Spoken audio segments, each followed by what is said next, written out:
મુખ્યમંત્રી ભૂપેન્દ્ર પટેલ આજે નર્મદા પરિક્રમાનું નિરીક્ષણ કરવા રામપુરા ઘાટ પહોંચ્યા હતા.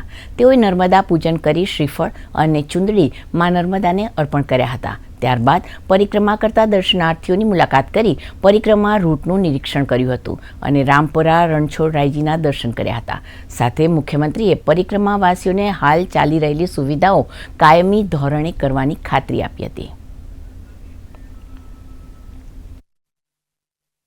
નર્મદાને તમે પૂજા અર્ચના કરી છે અને તમે પણ પરિક્રમા કરીને આવ્યા છો, તો ગુજરાતની દરેક જનતા વતી આપણે બધાએ પ્રાર્થના કરીએ મા નર્મદાને કે બધાની સુખ શાંતિ અને સમૃદ્ધિ વધે.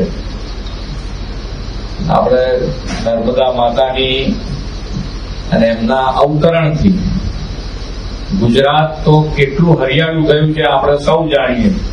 આ ખૂબ મોટી આસ્થાનું કેન્દ્ર છે અને ભારત દેશના ખૂણે ખૂણેથી અહીંયા આ યાત્રા કરવા માટે બધા આવતા હોય છે.